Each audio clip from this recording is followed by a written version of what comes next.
From CBS News Bay Area, this is the Morning Edition. Good morning, and thanks for starting your day with us. Today is Saturday, May 24th. I'm Max Darrow. Here's what we've got at the top of the rundown today. It's Memorial Day weekend. That means Memorial Day traffic. Experts say if you are driving today, leave before noon to avoid a lot of the backups. Nationwide, AAA estimates more than 45 million people will travel between Thursday and Monday. It's almost 1.5 million more than last year. SFO is seeing big lines of passengers as well. The TSA expects to screen more than 18 million passengers around the country throughout the holiday weekend. For those of you taking public transit this weekend, BART says the Green Line will remain out of service through the rest of the holiday weekend. The line runs from Daly City to the Berryessa North San Jose station. Crews are busy preparing and repairing the damage left from last Tuesday's fire in San Leandro. BART expects to have that Green Line back up by Tuesday. Carnaval kicks off this morning in San Francisco's Mission District. It's the 47th year of this free two-day celebration of Latin American and Caribbean cultures. There's plenty to see with music, dance, food, and art all on display. The Grand Parade will hit the streets on Sunday with more than 3,000 performers participating. Festivities run from 11 to 6 o'clock today and tomorrow. First Alert meteorologist Zoe Mintz joins us on this Saturday morning. And Zoe, there's so much happening throughout this holiday weekend. The question on everybody's minds is, will the weather be cooperating? I mean, it's going to feel like how it should this time of year. Maybe a degree or two cooler, maybe a little bit breezier. But hey, it's still going to be lovely and no rain in sight. So no need to grab an umbrella, no need to cancel any plans. But maybe grab a jacket or an extra layer, maybe a windbreaker. I have to show you all a beautiful sunrise. This is our view from on top of Black Mountain. A time lapse from just the past 30 minutes is showing, yes, there is still a good amount of fog sitting in the Santa Clara Valley. You see those colors lighting up the sky. That sun has officially risen above the horizon, letting you know it's going to be really beautiful day, at least above the clouds right now. We're going to continue to see these cool and breezy conditions sticking around, especially closer to our coastal communities throughout the entirety of this holiday weekend. It will be warming back up, though, especially mid to late next week, getting even hot by Friday of next week, likely getting back into the low 90s, but little to no rain in sight again for at least the next 7 to 10 days. So I hope you can all enjoy this holiday weekend and enjoy a kind of foggier start to our day here in San Francisco. And you can see fog is impacting a lot of the Bay Area, especially down in our South Bay communities and along the peninsula, and even heading across our inland East Bay communities, heading through the Golden Gate. That's going to continue throughout this afternoon and even into our early evening hours. We are expecting those foggier conditions to stick around the coast. So if you're planning on it being a beach day, maybe heading up to the North Bay. That will be your best chance of actually seeing some sunshine. But I'll let you know how long these cloudier conditions will stick around coming up in my full forecast. Back to you. Thank you, Zoe. Today is day 2 of Bottlerock 2025. Napa certainly feeling the energy on stage and all over town. Tens of thousands of music fans packed the Napa Valley Expo on Friday. Bay Area legends E40 and Green Day rocked the crowd. But just outside the festival gates, neighbors who live near the venue are seeing a different kind of action, turning the festival into a money-making weekend. So if you're heading up there today, you may find yourself meeting people like this woman. She's a longtime local who's charging people $60 to park in her driveway. She expects to sell out every single night.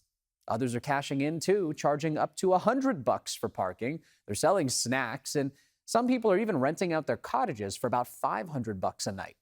They're all trying to make the most of the mix of music and mayhem. Listen. They said, "You don't own the street." And I said, "It's true, I don't, but you know what? I'm going to watch your car the whole time it's gone. So $60 is nothing out of your pocket." It's great if people can make a few bucks off of it too, you know. And a few neighbors have rented out their cottages, you know, and you can get $400 or $500 a night. That's what the hotels are charging. Today, Ice Cube and Justin Timberlake are the headliners. Sunday, we'll see more big acts as well. Let's head on over to San Francisco now, where there is a special celebration set to happen tonight in Chinatown. The neighborhood's second annual Pride celebration is happening tonight. The Chinese Culture Center and Edge on the Square are teaming up to spotlight the queer and trans Asian Pacific Islander community with the theme, "We Are Immortal." Organizers say this event strengthens community ties and uplifts voices facing growing challenges. especially as the Culture Center navigates significant funding cuts. They're trying to get creative with their celebration this year, selling merchandise, hosting fundraisers, and showcasing a lot of different local artists. This really important celebration will also, recognize this urgent need to continue support and empower our increasingly marginalized Korean trans community and immigrant community. So here's the kicker with this celebration this year. The amount of money the event brings in will help determine whether Pride returns to Chinatown next year or not. Happening today in the East Bay, runners are lacing up for runs at Briones Park in Lafayette to honor fallen heroes this Memorial Day weekend. That includes the first ever Tobin Bolter Memorial 5K to honor former Pleasant Hill officer Tobin Bolter. After his time in the East Bay, he worked as a sheriff's deputy in Idaho. And that's where he was shot and killed during a traffic stop last year. Bolter was 27 years old. Heading into the weekend, his family thanks the community for its continued support to honor his memory. Happening this morning in Sonoma County, hundreds of activists will gather at Penry Park in Petaluma, where they will kick off the Animal Liberation March at 11 o'clock. The event is a part of the larger Animal Liberation Conference that's also happening this week in Sonoma County. Today, marchers will walk through downtown Petaluma, hoping to call attention to animal cruelty. They plan to hand out information to those all around. They say they're especially concerned about factory farms linked to Purdue's Petaluma poultry. Activists are urging retailers to stop selling products from these farms. Let's head on over to Concord now. Clayton Valley High School is hosting its first ever statewide Scholastic Esports Invitational. There will be students from all across California competing live in games like League of Legends, Valorant, and Smash Bros. But it's more than just a competition. Attendees can attend seminars on launching or even expanding esports programs. They can also explore career paths in this booming industry, opening doors to scholarships and jobs in the gaming sphere, broadcasting, and tech. Organizers say the event focuses on community, opportunity, and inspiring students to be able to see new possibilities beyond the classroom. Memorial Day weekend also marks the return of a beloved Golden Gate Park tradition. The Whale's Tail Outdoor Garden Bar is reopening for its 4th season. Starting today, the family-friendly and dog-friendly spot at JFK Promenade will open for the season. They'll welcome visitors every weekend through October. It features live music, paint and sip classes, lawn games, food, and vibrant street art, and that does include the Street Whale mural just a couple of steps away. Whale's Tail opens Saturdays and Sundays from noon to 6. The time is 6:08 on this Saturday morning. Still ahead, a king is crowned ahead of this week's Carnaval parade. We'll introduce you to royalty with rhythm. It's my dream to show my Colombian culture with San Francisco. Oh my goodness, look at that sunrise. Get out of bed and enjoy a beautiful day. If you're above the clouds, below the clouds though, it's a little bit foggier out there. So keep that in mind. Foggy start to our morning, but how long is it going to stick around for? I'll let you know coming up in just a bit. Welcome back. A live look at San Jose's Mineta International Airport as we kick off the holiday weekend. Expect a busy day at all the airports across the Bay. Time now, 6:11.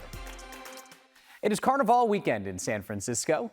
This year is its 47th year as California's largest multicultural celebration. And each year, a new king is crowned. It's meant to be somebody who embodies the spirit of unity and cultural appreciation.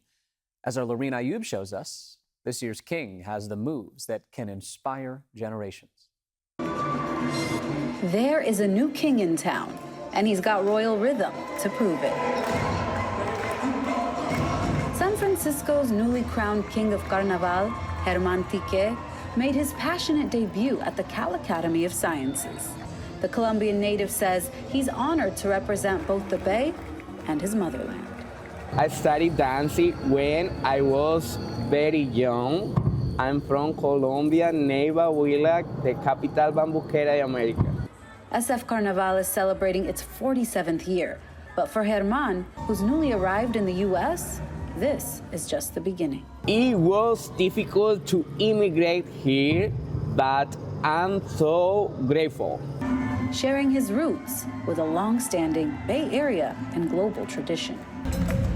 Rodrigo Duran, the executive director of Carnaval, says the celebration benefits everyone. To the community, it brings a lot of pride and joy, and it also brings an influx of money. We bring over $20 million to the economy just on those 2 days. So economically speaking, that's how we contribute.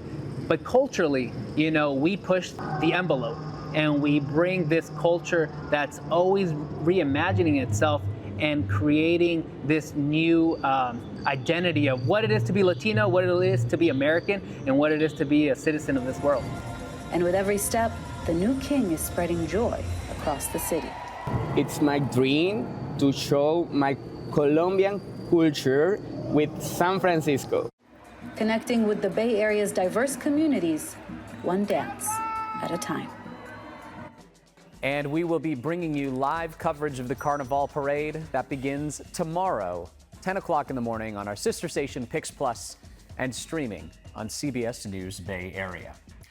Carnival is one of my favorite San Francisco traditions. You have so much amazing food. The culture on display is incredible. And the music, don't even get me started. I feel like it's your first year. Yeah, I feel like you can't not dance. I was asking, I was like, maybe get your dancing feet on this weekend. Could you beat anybody in a dance battle, though? No, definitely not. I'm not coordinated at all. Like 0% could beat anybody in a dance battle. Besides maybe like my mom, who's just as uncoordinated you as could me. probably beat me. And maybe Max. Maybe we could team up, double the uncoordination. It's probably doubly bad, actually. Not doubly good, but either way, it is going to be a really nice spring afternoon ahead of us. We're expecting a lot of the fog to begin to clear, and already the fog is thinner than it was yesterday. Yesterday, we had this very thick marine layer. It definitely cooled us down. Yesterday was the coolest day of the week. Today, we are going to continue to warm up. Right now, though, again, it's comfortable out there for most of us. We're sitting in the mid to lower 50s, although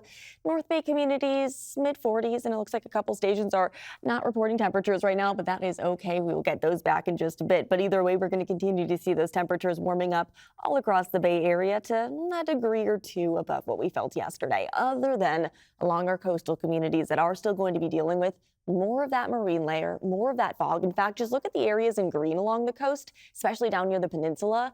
That's exactly where the fog is going to be. You can see it just by the temperatures being cooler, sitting in the mid to upper 50s. San Francisco will be in the low 60s, North Bay mid to upper 70s, Inland East Bay upper 70s to, I wouldn't be surprised if Fairfield did reach that 80-degree mark. But again, we are going to continue to warm up this afternoon, even down into the Santa Clara Valley. We'll be seeing those temperatures sitting in the mid 70s. So everybody is going to be feeling a couple of degrees warmer than yesterday, but the winds are definitely going to be impacting us across the bay, especially closer to our coastal communities. Again, with those onshore winds, we could be seeing those gusts up to 35 miles an hour. Also could be seeing an isolated 35-mile-an-hour gust up near Fairfield. So yes, some breezier conditions are going to continue across the bay, 25 to 35 mile-an-hour gust, but again, nothing to be too concerned about for this time of year, just something to note. It's not going to be a quiet day ahead of us, but we are going to continue to see those winds picking up into tomorrow, because tomorrow is actually expected to be cooler than today. So any weekend plans, today is the better day to do so. It will be the warmer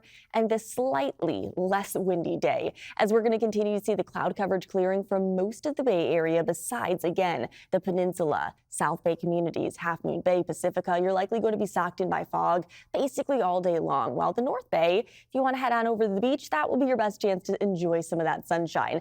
Everybody is going to be seeing more cloud coverage overnight tonight and into early tomorrow morning, and there is the slight potential for a little bit of misty, drizzly conditions waking up early tomorrow morning with that thicker fog and that thicker cloud coverage.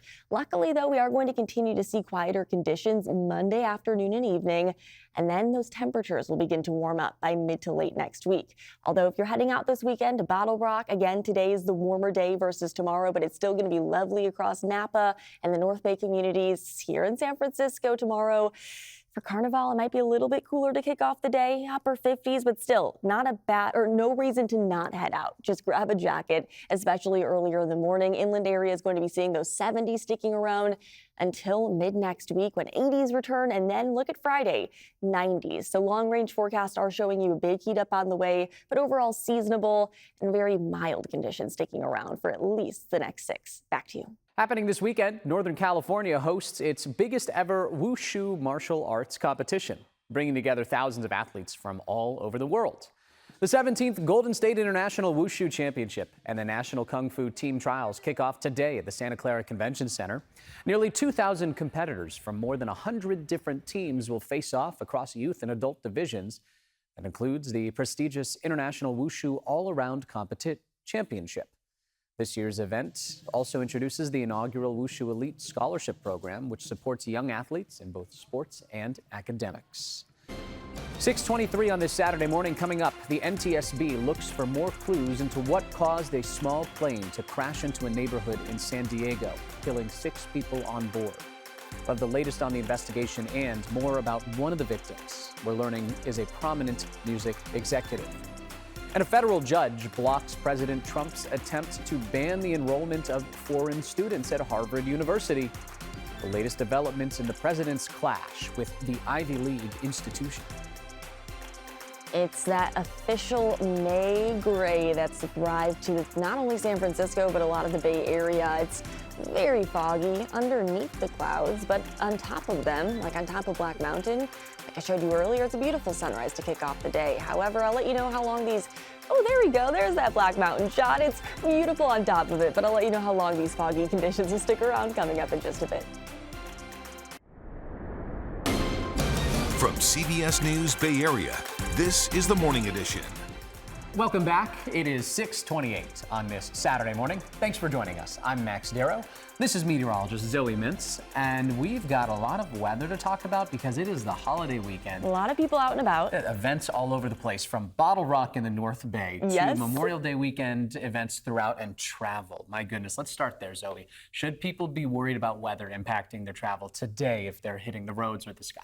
No, I would say in the sky, you might feel a little bit shaky as you're taking off or landing, but you know, it's something we can handle. It's what we're used to here in the Bay. Yeah, we're going to continue to see those breezy conditions, a little bit of foggy conditions, especially closer to our coastal communities. But the fog that we see right now in the Santa Clara Valley, it should continue to burn off as the sun continues to rise. It's a beautiful sunrise out there, and I want to continue to show you those time lapses and just remind you all of what's above the sky, because I promise you it is sunny above the clouds, even though you might not believe me. Here in San Francisco, it's a dreary start to our morning. It's a cool and comfortable because of the cloud coverage overnight kind of kept us insulated. We're in the low 50s across most of the Bay, other than mid to upper 40s across our North Bay communities. But again, we are going to continue to see drier conditions making their way in this afternoon, and we're going to be seeing quite a lot of sunshine, especially farther inland, as the storm system that impacted us yesterday is making its way farther out. And another storm system, as you can see in the eastern Pacific, it is beginning to head our way. I kind of want to show you that. I'm going to bring up the hemisphere next to me and show you what we look like right now from space, because you can kind of see that we're in between two storm systems. There's this large low pressure system that's sitting over the Gulf of Alaska that's going to continue to bring us a little bit of cloud coverage, but that's really going to be the only issues over the next several days. A bit of cloud coverage, some variable temperatures, but overall quiet conditions. I'll let you know how long they're going to stick around for and when some warmer weather will arrive. That'll all be coming up in my full forecast. Back to you. We'll look forward to that. Thank you, Zoe. A federal judge is stepping into President Trump's battle with Harvard University. The judge blocking the administration's plan to stop Harvard from enrolling foreign students. The president also launched a new tariff threat against Bay Area-based tech giant Apple. CBS's Bradley Blackburn tracking the latest. President Trump touched down in New Jersey late Friday as he prepares to deliver the commencement address at West Point Saturday morning. But his battle with another institution of higher learning, Harvard, has been dealt a setback.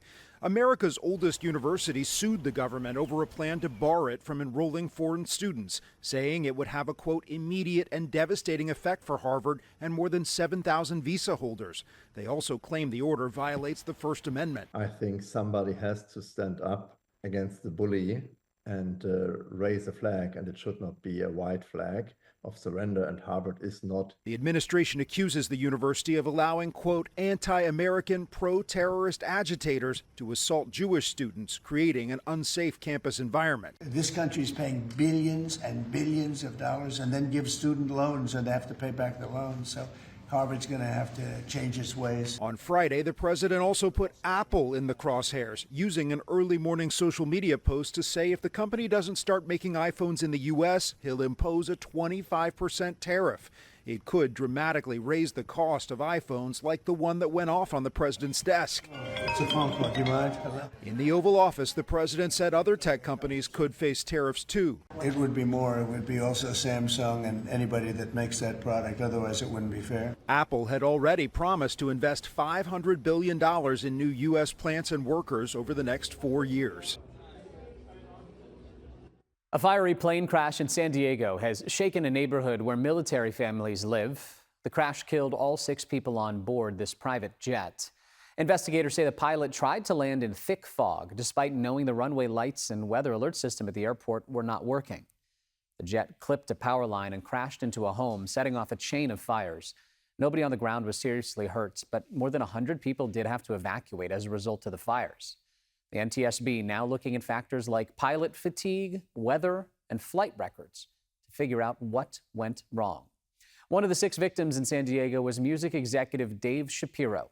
He co-founded the Sound Talent Group and helped launch major rock acts like Pierce the Veil. Shapiro also was a licensed pilot and owned the jet that went down. He was 42 years old.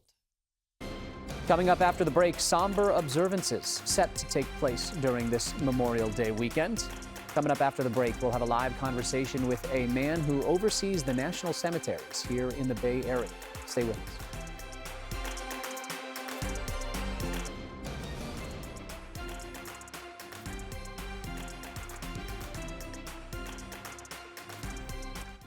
Memorial Day is, of course, a time to remember the men and women who have made the ultimate sacrifice while serving their country. Observances are happening this weekend at military cemeteries around the Bay Area. Joining us now is Ronnie Campbell, the administrative officer at the Golden Gate and San Francisco National Cemeteries. Ronnie, thank you so much for being with us this morning. Thank you, Max, for allowing me to speak to you this morning. Thank you. So we've got 2 military cemeteries here in the Bay Area where there are plenty of events happening, including 2 at 8 o'clock this morning, correct? That's correct. There will be flag placements at both cemeteries this morning, starting at 8. They're led by the Skyline Council, Pacific Skyline Council at Golden Gate in San Bruno, and the Golden Gate Council of Scouts up in San Francisco. And we welcome all volunteers to come. If you have nothing to do and you want to learn some history and get out there and just learn more about Memorial Day, come on out and join the Scouts and place some flags this morning at both cemeteries. Events like this have been going on for a while now. What is that feeling like when you have Scouts and volunteers and strangers really just walking through the cemeteries to place flags on these gravestones?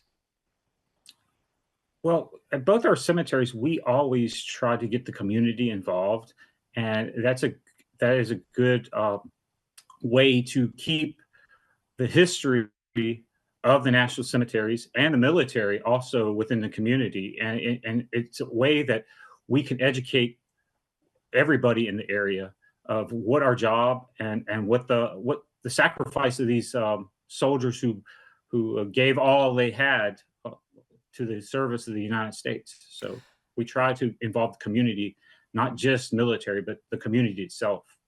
And let's dive into that for a moment, because I think a lot of people, they think the Memorial Day holiday weekend, they think of the holiday weekend, but it's a reason that we're marking this weekend to truly honor those who gave their lives for this country.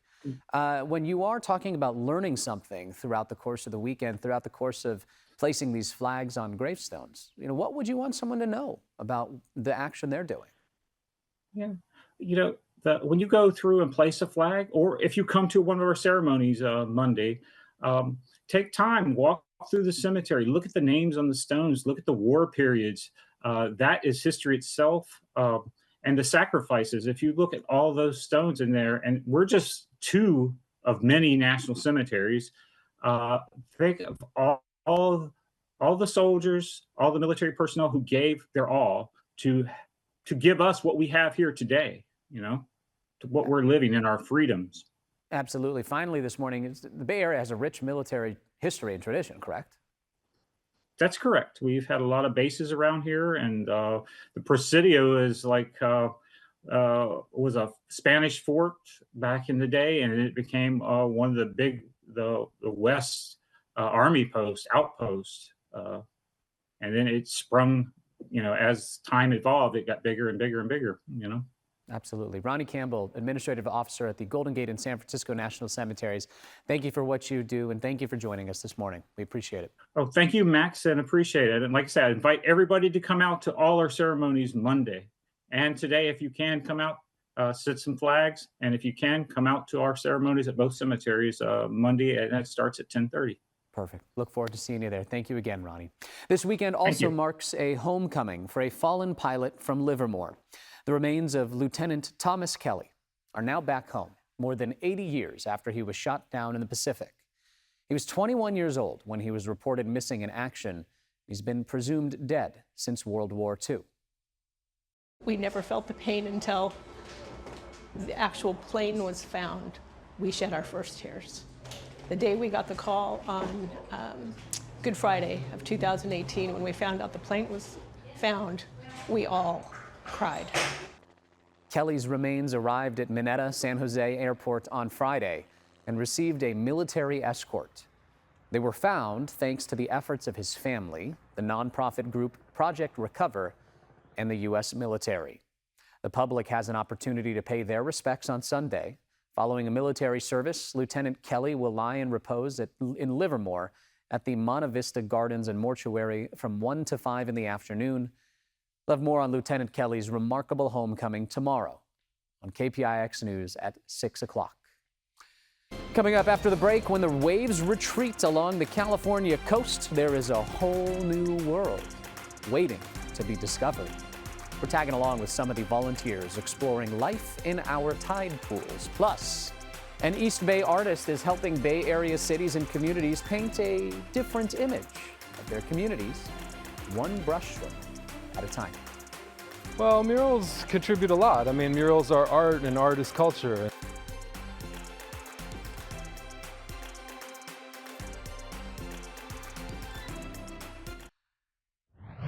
Welcome back. It is 6:42 on this Saturday morning. Time now for this morning's Project Earth Report. A community science project began 10 years ago as a friendly competition between two California cities, San Francisco and Los Angeles. Now it has grown into an international event that involves 670 cities and metro areas all around the world. The goal is to see who can document the most wildlife in just 4 days. As our Ann Makovic explains, one location right here in our backyard that's already famous for a different kind of competition. South of San Francisco, the massive waves at Mavericks draw surfers from around the world. But what lies hidden beneath these cold waters, where the land meets the Pacific Ocean, is equally jaw-dropping. Seen only at low tide, it is a world teeming with life. This place is one of the places that you can come at low tide and you can see the greatest diversity of life. Every time it's so amazing. This is an absolute wow moment, for sure. Recently, at the crack of dawn, a group gathered at Mavericks to document that life. Among them, mother and daughter Christy and Kelly Bracken. We're making observations. We're being Naturalists. citizen scientists. Yes. The team is participating in an international event called the City Nature Challenge.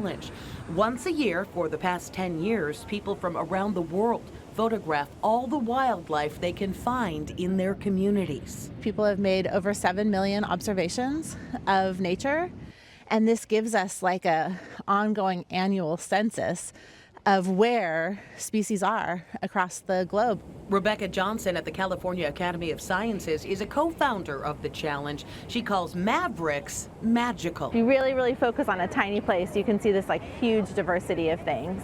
Right? You can see seaweeds, crabs, shrimps, sponges, anemones. Mom. Oh, wow, look at all those.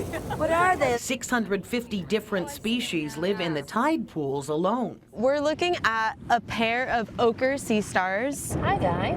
Wait for the camera. You can look here. These are mussels, California mussels. And you can see on them we have some barnacles. that are growing. This little tiny guy. Perhaps the most mesmerizing find, the vibrantly colored creature known as a nudibranch. Officially has made the trip worthwhile. Armed with smartphones, the team snaps pictures of all the wildlife they see. This place is a really amazing hotspot for biodiversity. A special app identifies the species and shares the photos with scientists who study long-term trends. It's an early warning system often in what is going on in these very delicate ecosystems. The rising tide signals it's time to go. This mother and daughter leave with a new appreciation. With the current changing climate, we don't know how long we'll have the ability to see these creatures and see them prospering, and unless we make really rapid changes to preserve their habitat. So that we can just be more aware and take better care of our Earth. Along with the world often hidden from view. Zoe, I know you love your tide pools. I do. I go tide pooling when there's extremely low tides. It's just one of those things. It's like you can only see it every so often, so take advantage and make sure you appreciate it. That's so cool. And we have amazing tide pools here in the Bay Area, like right along the Half Moon Bay coast, just a little north by Moss Beach. Some fantastic ones there if you've never checked it out. Oh yeah, beautiful, beautiful. And I love that she said citizen scientist too, because even if you're not a scientist with a degree, you can still go out and help science. You can still be a scientist. You can learn throughout the whole process. Exactly, exactly. And if you want to learn a little something right now, you'll learn that it's a foggy start to our morning. I mean, just look at the camera behind me. The Bay Bridge is showing you those foggier conditions. And even if I just put on the clouds below my feet, this is our current visibility. And you can see there is quite a lot of cloud coverage, quite a lot of fog. It's that May gray that has officially arrived, and it's going to stick around at least along our coastal communities throughout this afternoon, and especially along the peninsula and the South Bay. If you want to enjoy some sun along the coast, head up north. That will be your best opportunity. And these clouds are actually going to keep those temperatures a bit cooler along the peninsula as well. Just look below my feet. The colors in green indicate cooler temperatures. And just look, yeah, it's definitely cooler along the coast, closer to the peninsula over the Santa Cruz Mountains as well, as that's where a lot of the fog is going to be. That's where those temperatures are only going to be in the mid-50s. Here in San Francisco, we'll be in the mid-60s, but inland areas going to be a lot warmer than yesterday. North Bay will be in the mid to upper 70s. Inland East Bay going to be in the upper 70s to maybe even, I wouldn't be surprised if Fairfield did reach 80 degrees. We're also going to be seeing those mid-70s down into the Santa Clara Valley as well. So overall, really nice conditions today, although there might be a bit of a breeze that definitely you should keep your eyes on. You'll be feeling those gusty winds anywhere from 25 to 35 miles an hour across the bay. It's nothing that isn't unbearable for this time of year, but it's just something that you might want to hold on to your hat, secure anything that might blow away, and just kind of keep your eye on it throughout today. It's not going to be anything too crazy. Tomorrow, in fact, it's going to get even windier and it's going to get cooler. And you'll notice there is an approaching line of clouds. It's not going to bring us any sort of rainfall, but it is going to bring us cooler temperatures across the bay tomorrow. So if you're planning on heading out to Bottlerock this weekend, today definitely going to be the warmer and the nicer day in Napa Valley. We'll be in the mid to upper 70s, plenty of sunshine, breezy, but not windy. Tomorrow is going to be the windier, slightly cooler, slightly cloudier day. So if you're planning on heading out to the Carnaval Parade, you're going to want to grab a jacket, especially earlier in the morning with mostly cloudy conditions, especially closer to our coastal communities. As today, high pressure is dominating. Highs are going to rebound for basically everyone besides those coastal communities. By tomorrow, though, again, you'll be noticing a lot of cloud coverage, but no rainfall. As that storm system and moves closer, it's going to bring us cooler, cloudier, windier weather. It's going to be a quick mover, though. Look at how quickly it moves across California. High pressure returning by as soon as Monday and into Tuesday, allowing those temperatures to warm right back up. In fact, heating right back up by late next week. By Friday, we'll be seeing those low 90s returning to our inland communities. So don't you worry if you are sick of the cooler conditions. They are right around the corner, going to be heating up back into the 90s, where you're going to be sweating and wishing it was cooler. So a little taste of everything over the next 7 days. We'll be kind of on a roller coaster when it comes to our temperatures. Varying cloud coverage each and every day, but honestly, it's pretty seasonable for this time of year. A couple of days above average, a couple of days below average, nothing record-breaking. Coastal communities, you'll be sitting with that May gray and those foggier conditions, though, so something to keep in mind. It's not going to be the beautiful beach weather that we've been seeing. It is going to be more of those typical May conditions. Back to you. Thank you, Zoe. A major milestone in Southern California's recovery from the wildfires, just in time for Memorial Day weekend, too. The Pacific Coast Highway is finally reopened. The 11-mile stretch of PCH in Malibu fully reopened on Friday after being closed since January because of the Palisades fire. The CHP says 2 lanes in each direction are now open to cars, but people are prohibited from stopping in the burn area.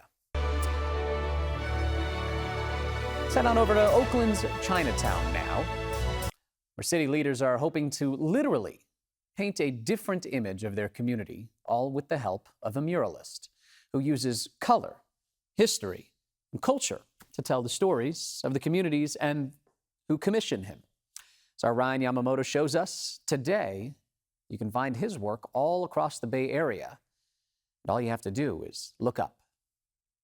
It feels like a real personal blessing, a personal honor for me. In a city he calls home, So we're in Oakland, Chinatown. Sorel Reynos Sway uses art to help lift Bay Area neighborhoods. You know, this is a 3-story building. We're up here on a lift. I think the building's 50 feet tall. It's just like a giant painting, but it's so much fun. His latest project happening at 10th and Harrison, on the side of an apartment building in need of color. So I wanted to incorporate like a really traditional element into the piece, and so the vase is the very traditional element. So this is a real fusion of kind of like traditionalism and contemporary styling. We're inside his home studio. Definitely my happy place. Sorel finds joy creating the concepts that will soon grow into full-blown projects. My mind is spinning with ideas all the time and kind of sorting them out in my head. Where he plays with colors and his culture. This is my name seal, so that's Cui Xiaorui, which is my Chinese name. I love the intersection of the old and the new and kind of embracing those traditional elements, but trying to create a new language in the work. His work can be found all across the Bay Area. It's a special, colorful piece, identifies a specific cultural hub here in the Richmond district. Each mural representing the history of every neighborhood. The Kids on the Bear is a famous photograph that was in the newspaper. The residents told me that if you ever lived in Sunnydale, you sat on that bear. And so it's a great ode to the past. And from honoring the past to looking at the present, including this giant piece in San Francisco's Chinatown, commissioned by the Golden State Warriors and the NBA for All-Star Weekend this past February. It's a celebration of Chinese culture, the New Year, and basketball. It's very important to me to be able to authentically create works that symbolize the culture, but also have a contemporary twist on them. And what do murals do for communities and neighborhoods? Well, murals contribute a lot. I mean, murals are art and art is culture. And so, you know, when you're walking around and you see a beautiful artwork that inspires you, that moves you, that means something to you, I just feel like it contributes to society at large. That connection to culture is the reason why the Oakland Chinese Chamber of Commerce commissioned Sorel. His artwork is beautiful. To paint not 1, but 2 murals this year as they look to beautify the neighborhood. He is able to create art in a way that tells the story of Chinatown and helps to create a sense of belonging for the Asian community. A community Sorel is proud to put his name on. It says Cui Xiaorui, which is my Chinese name. It always feels good to put your name on it and feel like we finished it. A final signature for a signature piece getting the stamp of approval from the owner of the building, Sunny Kong. I like it. Yeah, happy with that. Okay. Yeah, much better. Everybody know on the Chinatown, it's a bigger one right here. A giant mural. That's my stamp. A piece of art for the neighborhood, now giving everyone something to look up to. The Oakland Chinatown Chamber of Commerce hopes to add a total of 10 new murals to the neighborhood by the end of the year. You can find all of our stories for AAPI Heritage Month on kpix.com. Be sure to watch our special Legacy and Leadership celebrating AAPI Heritage Month tomorrow night at 7 o'clock right here on KPIX. Well, we're looking at that true May gray morning here in San Francisco and across a lot of the Bay Area. You can see it behind me at the Bay Bridge. It's foggy, but inland areas are going to be seeing warmer weather, a lot more sunshine today. Actually going to be a bit cooler by tomorrow before warming right back up by the upcoming week. In fact, we'll be back to seasonable, if not getting into the low 90s by Friday of next week. So a big heat up is on the way, but we have a couple of days of seasonable conditions to get through. A day or two above average, a day or two below average, but Max, really nothing too much to worry about. If you have any outdoor plans, you should be good to go. Just grab the jacket. So we'd like to hear from Memorial Day weekend. Yeah, exactly. Thanks for that, Zoe. Finally this morning, Seattle's most recognizable landmark just got a futuristic upgrade. The Space Needle unveiled its Skyliner elevator. Check that out. It's a sleek, all-glass, double-deck ride that's now open to the public. It's first of its kind in North America and all a part of a $100 million modernization project funded entirely by private donors. Wow. That is awesome. The original 1962 design of the Space Needle actually called for this style of elevator, but the technology, it just didn't exist at the time. And now decades later, that dream has become a reality. 2 more of these futuristic elevators are planned for 2028. Being in one of those things, I feel like it would be incredibly cool to see the view as you go up, but I'd almost get a little nauseous. I was going to say, would you do that, or do you think you'd be I would 100% do Okay, it. I was about to say I would 100% do it. Absolutely. Some people are too nervous of heights, and then when they look down, would you stand all the way at the edge and look down and see if how your stomach goes up? I don't know if I could do the edge, but I was in Japan a couple of years ago, and they had one of those floors that was glass, and you step out. It makes me shiver. A little bit just I'm thinking from Chicago, and they have the Sears Tower where there's a window that they tilt you forward over an all-glass thing. Oh, it is so scary, heart-pounding. I think that elevator looks like a lot more fun than It that. does. We got to get to this, though. Coming up on our Saturday Showcase, Bay Area business owners navigate uncertain conditions in the economy, what merchants in San Francisco's Chinatown and a gym owner in Oakland are doing to stay afloat. Plus, Carnaval gets going in just a few hours in San Francisco. We'll introduce you to one of the grand marshals of the parade and a group of dancers taking part in it for the very first time. That's ahead on our Saturday Showcase.